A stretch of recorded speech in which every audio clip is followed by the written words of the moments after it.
Topic है properties of real numbers with respect to multiplication.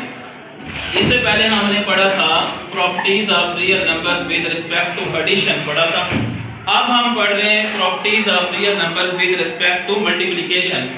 तो इसमें सबसे पहले कौन सी प्रॉपर्टी है? Closure property. कौन सी प्रॉपर्टी है? Closure property. क्लोजर प्रॉपर्टी में बात कौन सी है? बात ये है कि आप कोई से दो रियल नंबर ले लो, for all A B belong to R, कोई से दो रियल नंबर्स लेने आप, तो होता क्या है? a dot b belong to r, मतलब जब आप उन दो नंबर्स को मल्टीप्लाई करेंगे तो जो आंसर होगा वो भी एक रियल नंबर होगा। क्लोजर प्रॉपर्टी सिर्फ हमें ये बताती है, ये इसकी डेफिनेशन है, ये इसका मैथमेटिकल स्टेप है। और आप इसको एक दफे फिर से देख लें कि क्लोजर प्रॉपर्टी क्या है। For all a b belong to r, a dot b belong to r, कोई से दो रियल नंबर्स ले लें, उनको मल्टीप्लाई करें, जो आंसर होगा वो भी एक रियल नंबर होगा। तो ये क्लोजर प्रॉपर्टी खत्म हो जाती है। उसके बाद आती है एसोसिएटिव प्रॉपर्टी। एसोसिएटिव प्रॉपर्टी में क्या करना है आपने? For all a b c belong to r, आपने कोई से तीन नंबर लेने हैं। कितने नंबर लेने हैं? तीन। सो दैट कि आप उन तीनों नंबर्स को जब मल्टीप्लाई करवाते हैं, a dot b dot c is equal to a dot b dot c, मतलब ये है कि पहले यहाँ पे आप लास्ट वाले टू नंबर्स को मल्टीप्लाई कर लें, उसके बाद उनका प्रोडक्ट किसके साथ ले लें? फर्स्ट के साथ। या आप पहले फर्स्ट टू नंबर्स को मल्टीप्लाई कर लें, फिर उसका प्रोडक्ट थर्ड नंबर के साथ ले लें, तो आंसर दोनों का क्या आएगा? सेम आएगा। Left hand side is equal to right hand side होगी, और वो रिजल्ट भी किस में जाएगा? रियल नंबर्स में जाएगा। तो ये है हमारी एसोसिएटिव प्रॉपर्टी। उसके बाद हमारे पास आ जाती है मल्टीप्लिकेटिव आइडेंटिटी। अब इसमें क्या होता है? For all a belong to r, there exist e belong to r। आप एक रियल नंबर लेते हैं, देयर एग्जिस्ट, इस साइन को क्या बोलते हैं? There exist e belong to r। वहां पे आपको एक आइडेंटिटी मिलती है, और वो भी कौन सी है? रियल नंबर्स में से ही है। Such that a dot e is equal to e dot a is equal to a। मतलब क्या है कि जब आप उस आइडेंटिटी को उस नंबर के साथ मल्टीप्लाई करते हैं तो आपके पास वही नंबर आ जाता है। आइडेंटिटी का काम क्या है? No change. आइडेंटिटी हमेशा जब किसी नंबर के साथ ऑपरेट करती है तो उसके अंदर कोई चेंज भी नहीं लाती। ये देख रहे हैं आप, a dot is equal to e dot a is equal to a। अब मल्टीप्लिकेटिव आइडेंटिटी जो है हमारी वो 1 है। ये आपने याद रखना है कि जो मल्टीप्लिकेटिव आइडेंटिटी है वो क्या है? 1। अब फॉर एग्जांपल कोई रियल नंबर आप लेते हैं 10, आइडेंटिटी आपके पास है 1। 10 को जब 1 के साथ मल्टीप्लाई करेंगे तो क्या आएगा? 10 ही आएगा ना।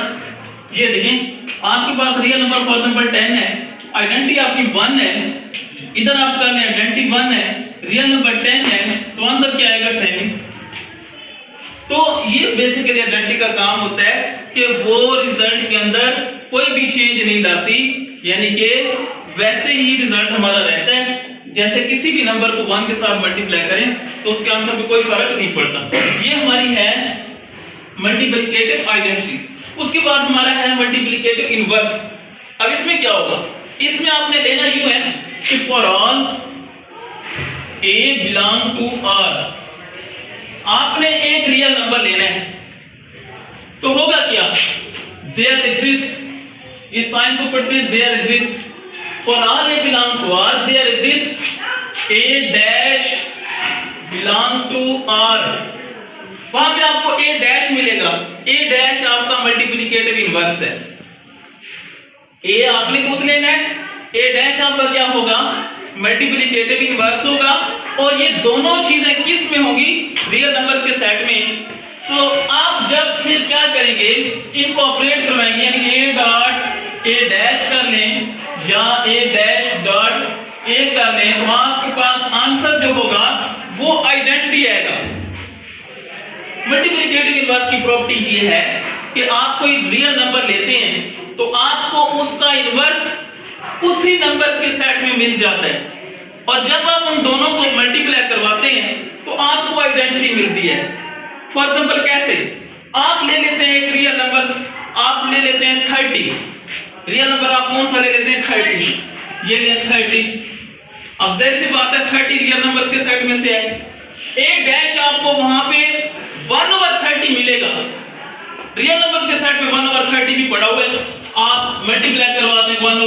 30 के साथ इज इक्वल टू यहाँ 1/30 पहले और 30 बाद में, तो आंसर क्या आता है 1 आता है, क्योंकि 30 से 30 कट जाएगा और आपके पास 1 आएगा। और 1 हमारी क्या है, आइडेंटिटी है और वो मल्टीप्लिकेटिव आइडेंटिटी है। यहाँ पे देखिए ये हमारी मल्टीप्लिकेटिव आइडेंटिटी 1 थी। तो इनवर्स क्या करता है, हमें आइडेंटिटी देता है। इनवर्स क्या करता है, हमें आइडेंटिटी देता है, जबकि आइडेंटिटी क्या करती है, हमें वही नंबर देती है, यानी कि नो चेंज, रिजल्ट के अंदर नो चेंज। जबकि इनवर्स क्या करता है, जब रिजल्ट आता है तो वो आइडेंटिटी ही आएगा, किसी भी नंबर का ले लें। फॉर एग्जांपल आप -100 लेते हैं तो -100 का इनवर्स 1/-100 होगा। जब आप दोनों को ऑपरेट करवाएंगे तो आपके पास आइडेंटिटी आंसर बनेगा, यानी कि 1 आएगा। और उसके बाद हमारे पास कम्यूटेटिव प्रॉपर्टी है। इसमें आपने क्या करना है, for all A B belong to R such that a dot b is equal to b dot a। Commutative property में क्या करना है, आपने दो नंबर लेने, उनको मल्टीप्लाई करें, a डॉट b कर लें या b डॉट a कर लें, दोनों का आंसर सेम आएगा।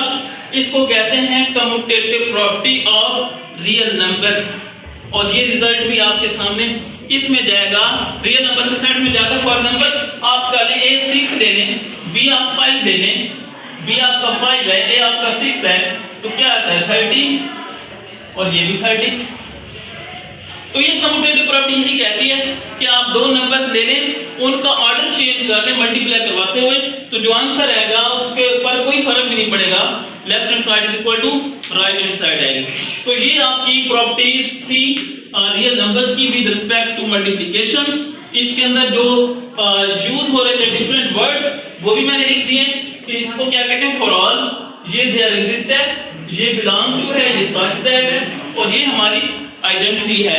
हमने एडिशन की प्रॉपर्टीज पढ़ ली थी, मल्टीप्लिकेशन की आज पढ़ी हैं, तो इन दोनों को आप अच्छे तरीके से प्रिपेयर करेंगे तो ये प्रॉपर्टीज, ये जो टॉपिक है, ये आपका हर क्लास में काम आएगा। 8 क्लास से लेकर 8 क्लास है, 9 है, 10 है, फर्स्ट ईयर है, सेकंड ईयर है, और बड़ी क्लासेस के अंदर आपका ये टॉपिक जो है वो चलता रहेगा।